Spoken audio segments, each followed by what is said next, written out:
Esto de lo que tenemos cuando nosotros hablamos de abdomen agudo, son un sinfín de patologías que pueden comprometer el estado general del paciente. Todo, obviamente, no todo, la gran mayoría, dentro de los órganos intraabdominales. Si nosotros vemos rápidamente los órganos intraabdominales, vamos a ver que están el hígado, vesícula biliar, vaso, páncreas, estómago, duodeno, intestino delgado, colon, ciego, apéndice, sigmoides. Y en las mujeres están los órganos intrapélvicos como útero, trompas, ovarios, que todos estos pueden desencadenar diferentes patologías.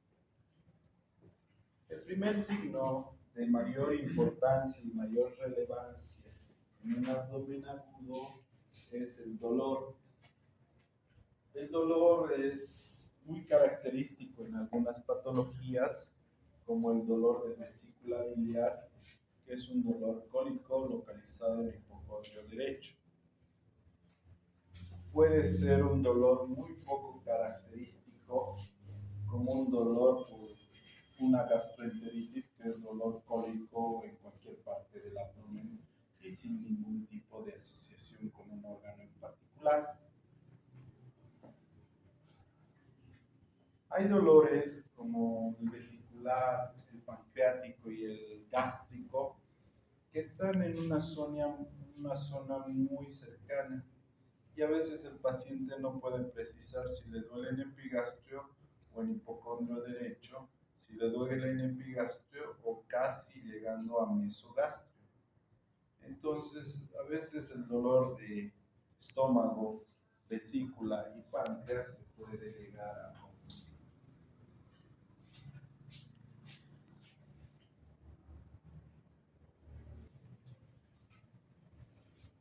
El abdomen agudo es un dolor intenso de aparición súbita que se relaciona con los diferentes órganos intraabdominales.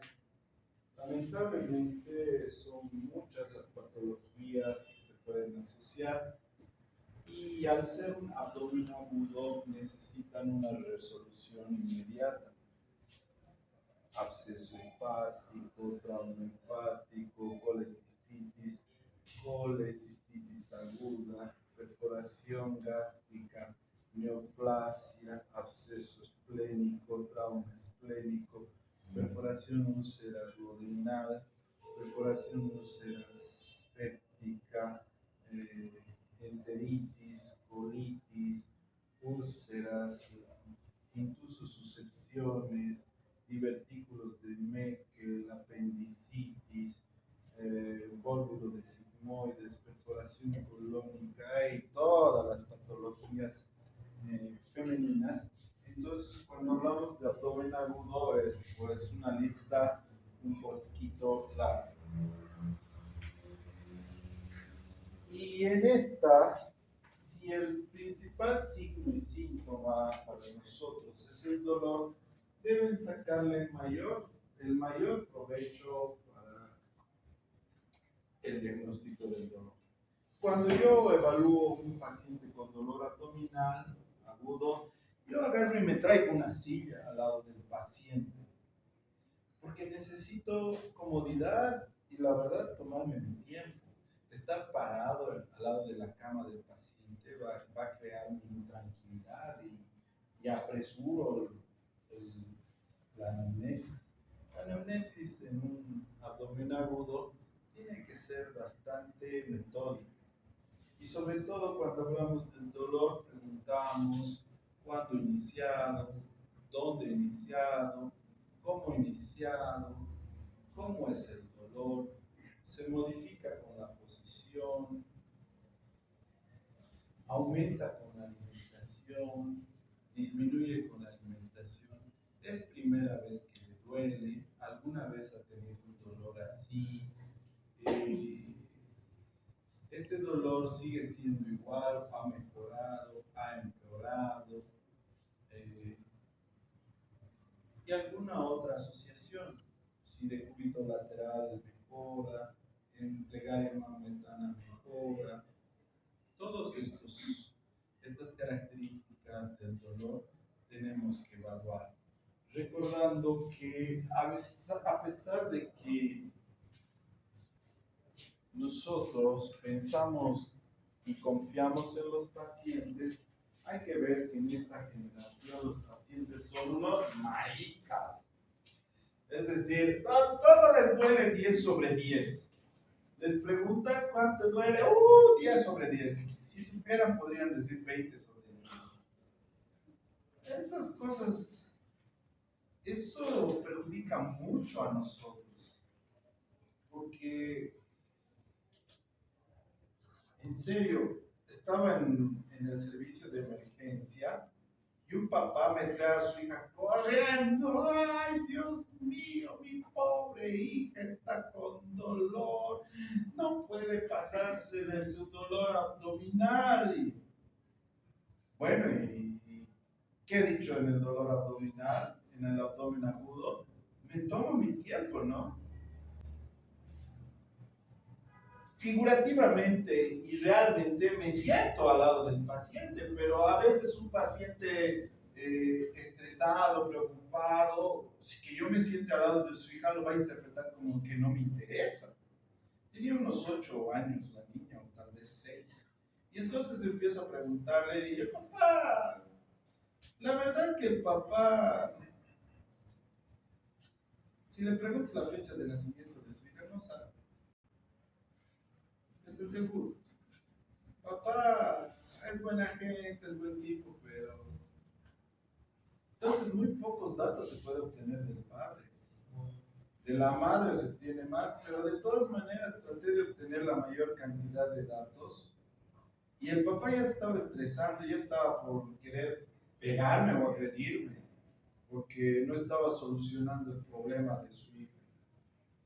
Ya estaba volviendo agresivo. Es decir, discúlpeme, yo médico tengo la culpa de que esté enfermo. Yo médico tengo alguna obligación, algo me obliga a decir que debo curarle en 14 minutos exactamente. Pero la gente es intolerante, lamentablemente.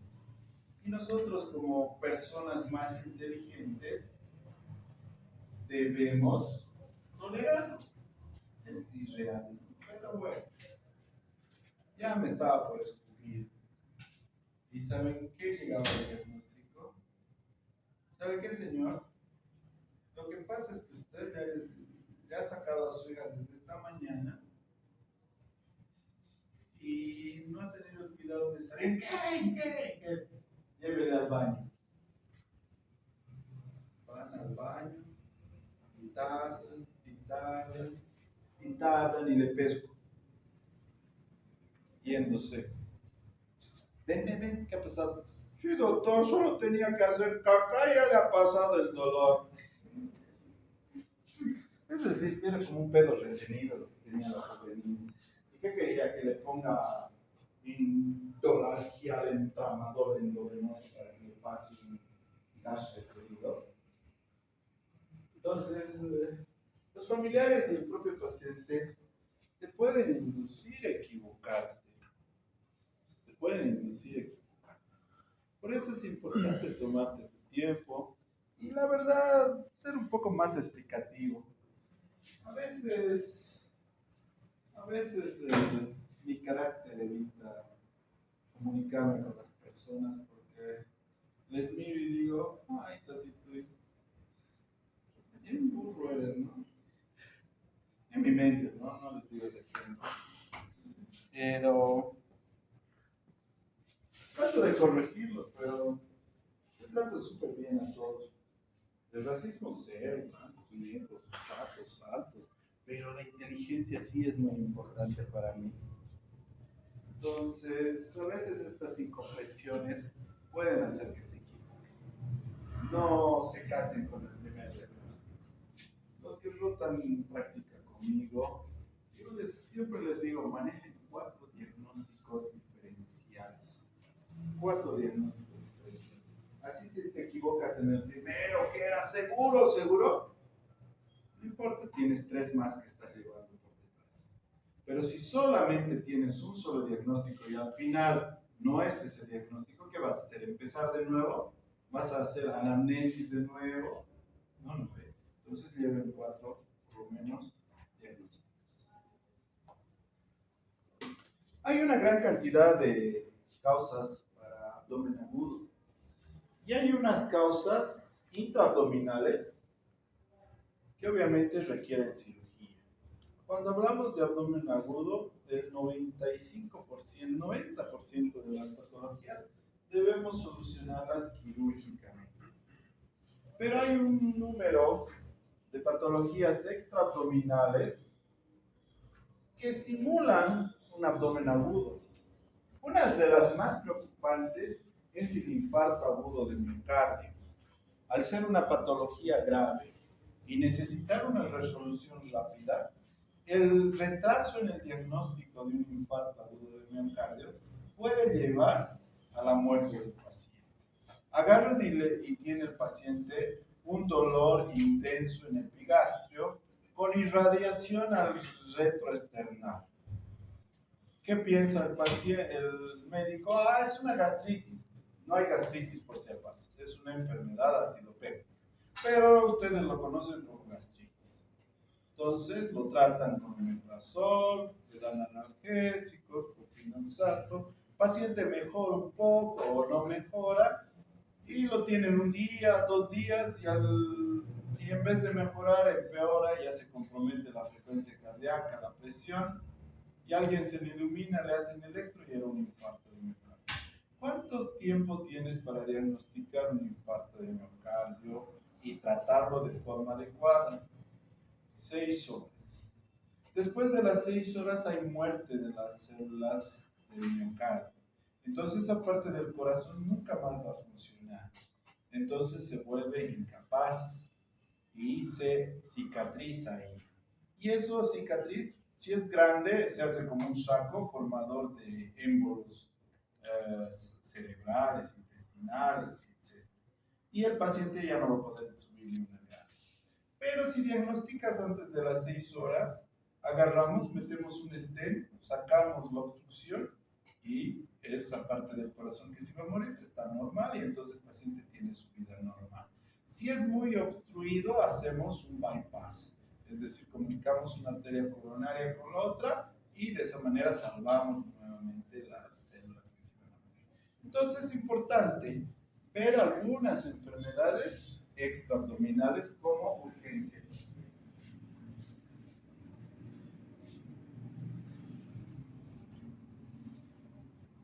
No se puede hacer un diagnóstico preciso muchas veces por la premura del caso, por el tiempo o por las complicaciones.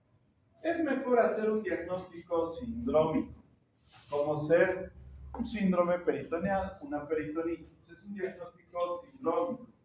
Hay que diferenciar qué requiere cirugía y qué no requiere cirugía. Si requiere cirugía, lo operamos. Ya dentro veremos qué encontramos. Entonces, a veces es mejor intentar diferenciar solo el paciente. ¿Este abdomen agudo lo opero o no lo opero? Bueno, lo opero. Entonces ya veremos qué haré. No es preciso e importante en ese momento diagnosticar qué patología ha desencadenado el abdomen agudo.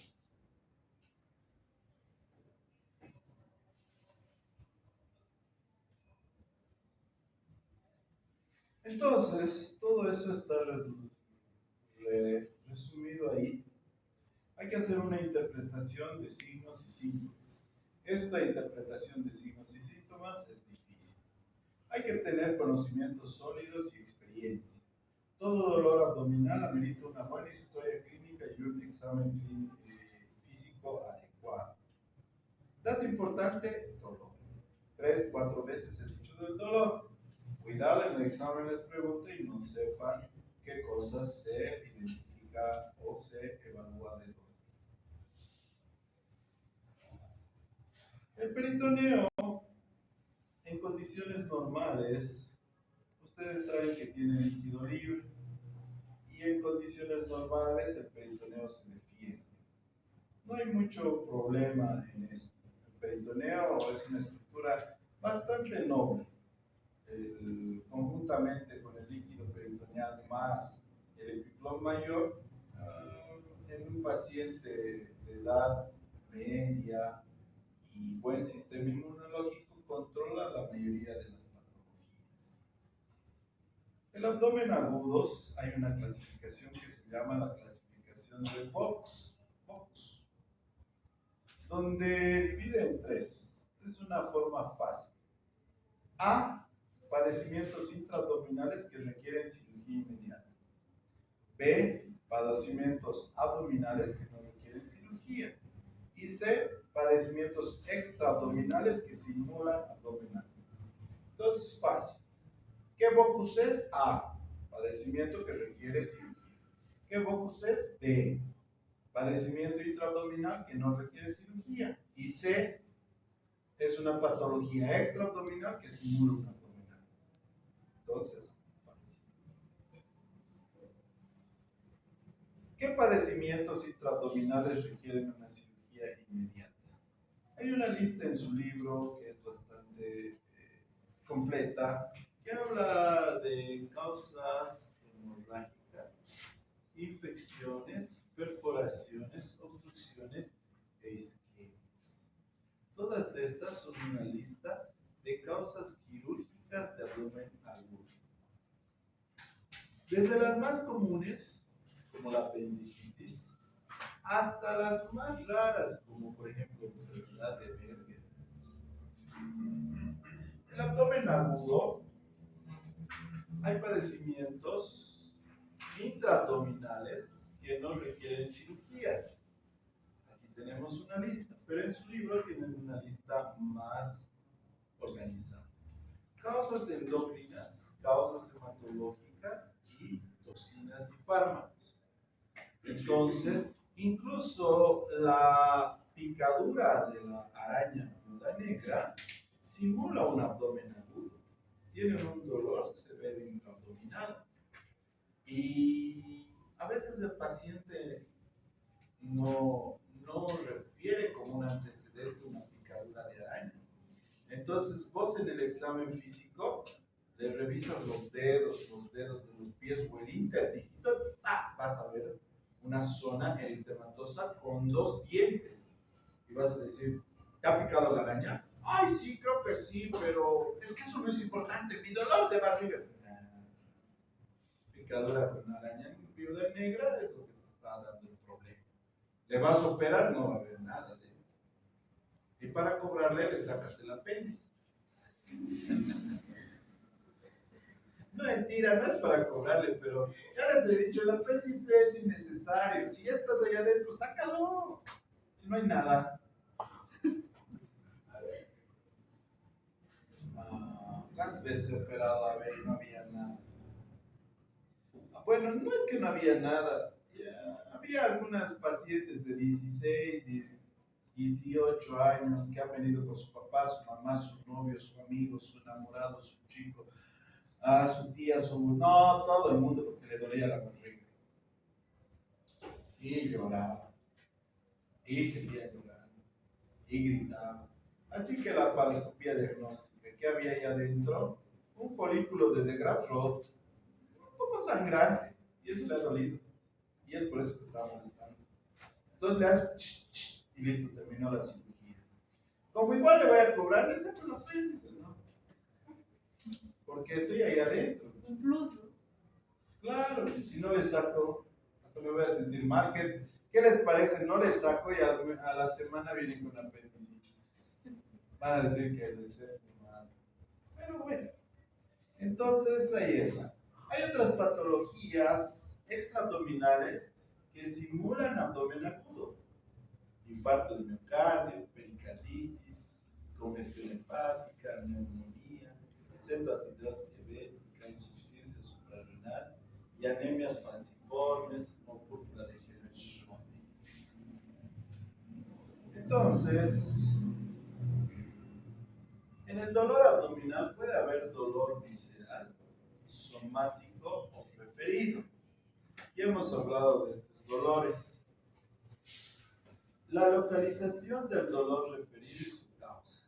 En el hombro derecho puede venir dolor del hígado, vesícula y del hemodiafragma. En el hombro izquierdo puede ser corazón, páncreas, vaso y hemodiafragma izquierdo. Dolor en el escroto y testículos, uréter.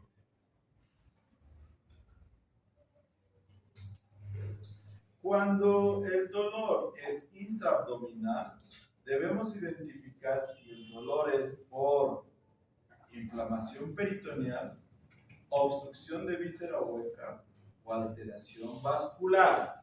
Son muy diferentes los tipos de dolor. La inflamación peritoneal, ya hemos dicho, es una peritonitis, hemos identificado el dolor. Cuando es una obstrucción de víscera hueca, es dolor cólico, que no pasa el aire, se siente, se observa la distensión abdominal.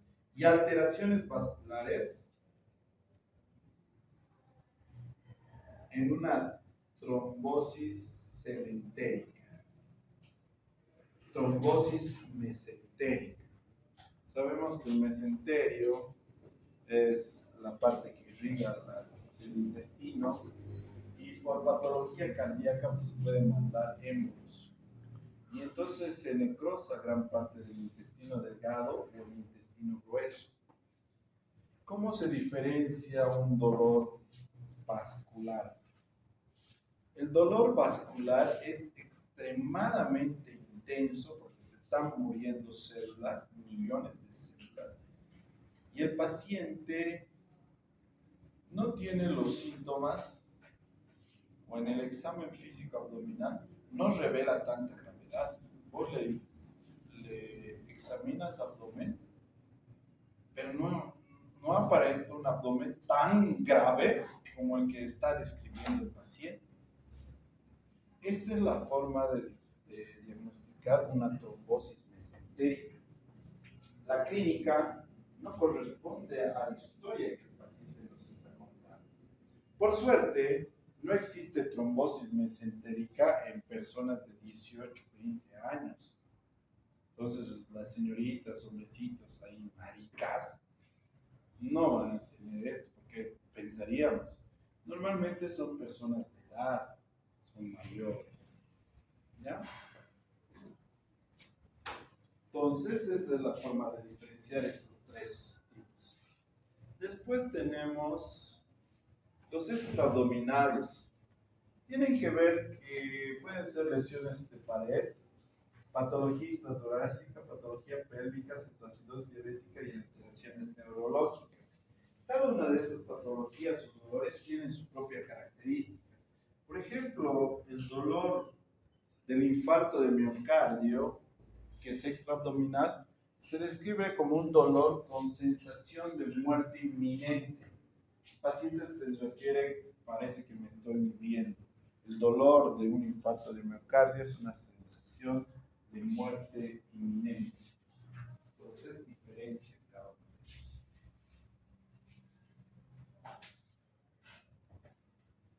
Obviamente yo no les voy a volver a explicar cómo se hace una historia clínica o un examen físico, pero deben tomar datos importantes como anorexia, náuseas, vómitos, síntomas intestinales, funcionales, ictericia, presencia o no de menstruación, características de la deposición, historia gineco-obstétrica y ginecológica, medicación previa, cardiopatías, hipertensión, diabetes y tuberculosis. Todo esto deben evaluar en la anamnesis. El vómito, la anorexia, las náuseas, ictericia, van a llevarnos a un diagnóstico preciso.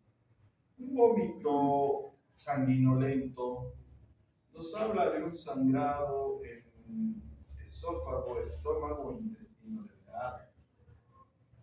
Esófago, patología se llama Mallory Weiss. Es por mucho vómito en pacientes alcohólicos o en pacientes bulímicas que provocan el vómito, entonces sangre del esófago y se llama síndrome de Mallory Weiss. Es entonces fácil diagnosticar solo con el vómito. La deposición sanguinolenta. Examinas la historia clínica y te dice el paciente, ¿sabe qué, doctor? Antes de esto, una semana he hecho caca con sangre. Ya, está bien. Le miras el ano, y hemos dicho se mira, y se evalúa, y se mete el dedo, y ves, y no hay hemorroides, ese sangrado.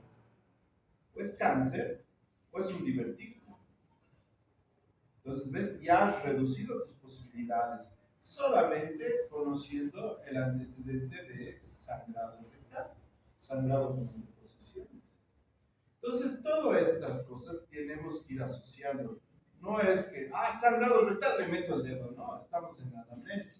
Sino que vas a llegar al momento y vas a relacionar lo que has escuchado en la anamnesis con lo que encuentres en el examen físico. Si les pregunto qué deben evaluar del dolor, son 5 parámetros: localización, duración, factores agravantes o atenuantes y asociaciones. ¿Son todo lo que se debe evaluar del dolor? No, pero son los que yo creo que se deben recordar. Al examen físico en el abdomen, por favor, cuando hagan el examen físico de un paciente, empiecen por la cabeza, cuello, tórax. No son abdómenes o barrigas ambulantes. Tiene apendicitis, yo le encuentro Bloomberg y no tiene cabeza. Entonces, evalúen eso. Después hagan inspección primero, auscultación, percusión, palpación. No se olviden del examen rectal y examen genital. El examen rectal no se hace por pasión ni por nada.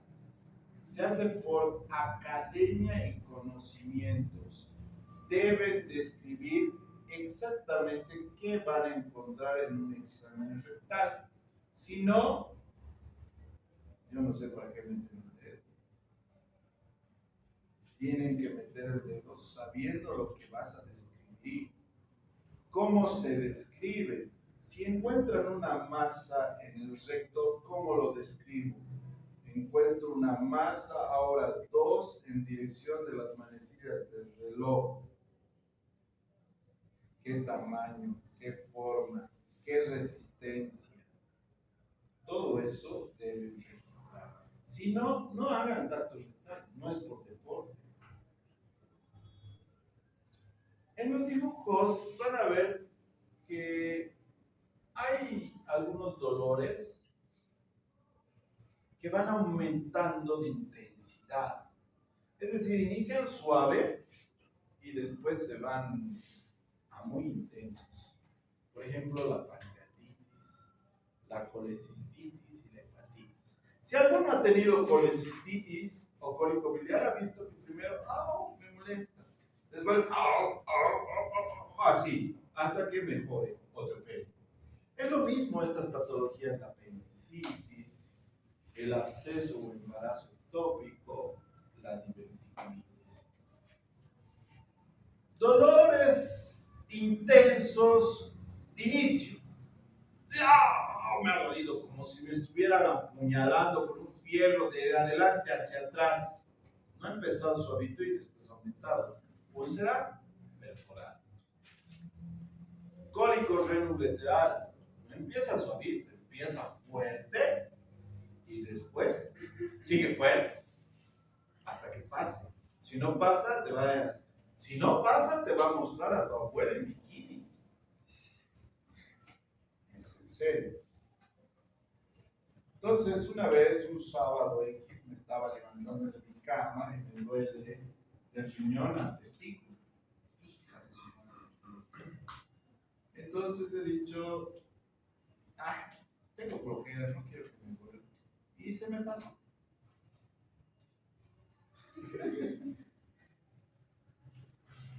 No les miento, es en serio.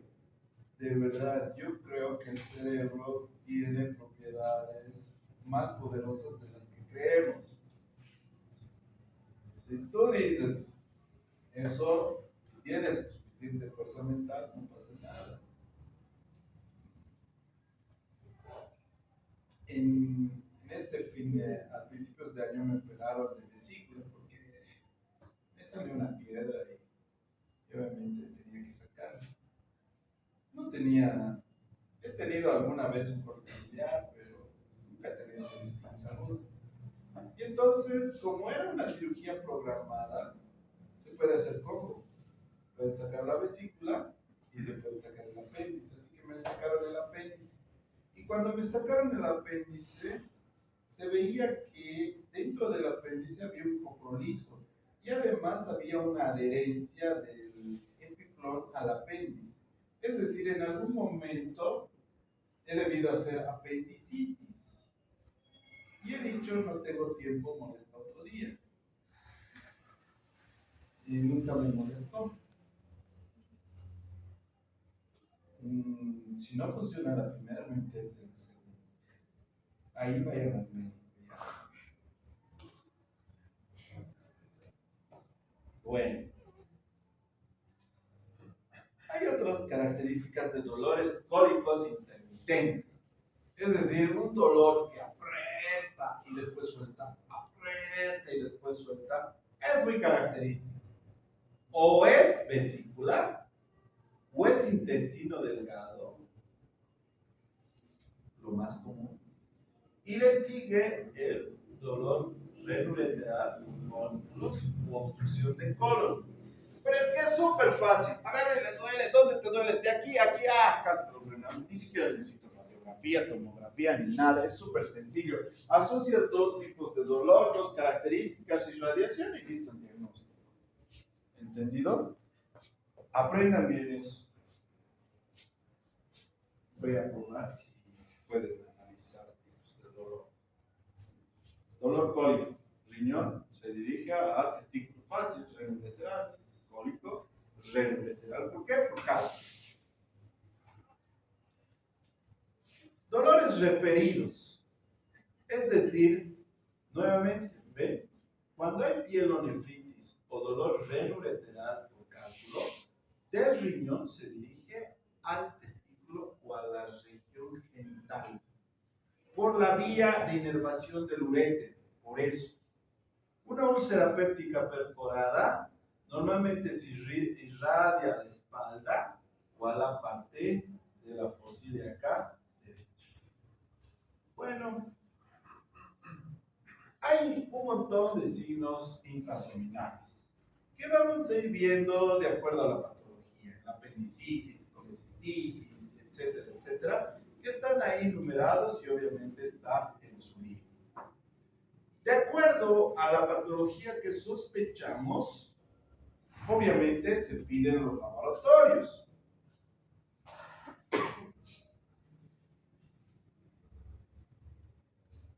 Laboratorios de acuerdo a lo que necesitamos. Los más comunes y los más generales están ahí en la pantalla. Tienen que saber para qué se pide, cómo se interpreta. No les voy a decir, pues, una gasometría con una acidosis metabólica con base exceso. No, les voy a dar la gasometría y ya verán ustedes qué significa para ustedes. O les voy a dar el valor de la amilasa y verán qué es lo que significa para ustedes. Entonces, la historia clínica tendrá sus propios valores y ustedes interpretan pues sus valores qué patología será. Cada una de las patologías obviamente son diferentes. Pancreatitis, amilasa. Apendicitis, más me interesa el hemograma. Folículo de Degraf roto, a pesar de lo que no, bueno, embarazo ectópico, a pesar de lo que no crean, la amilasa es importante. Examen de orina, y pielonefritis, beta-HCG, que significa embarazo, ¿no? Entonces, si es beta-HCG negativo y y digo que es un embarazo ectópico, obviamente, ¿no? Si pido beta-HCG y es hombre, es decir, cuidado, me digan, ah, ha hecho trampa, doctor. No he hecho trampa, es que es lógico que no se pide. Entonces, despiertitos vienen ya. Bueno, todavía no sé cómo va a ser el examen, depende mucho de mi tiempo. Estoy con muy poco tiempo ahora, pero creo que estoy planeando que voy a tener más tiempo la próxima semana, así que de eso depende. Es que la verdad, un examen justo y académico se tiene que hacer con tiempo y tiene que ser bien estructurado, ¿no? Cosa de que se sientan satisfechos, que salgan como si hubieran escupido el cerebro. Si no, de selección múltiple A, B, C, D, ya veremos. Depende de sus ángeles de la guarda. Dentro de los exámenes de gabinete pueden variar desde una radiografía, electrocardiogramas, tomografías, hasta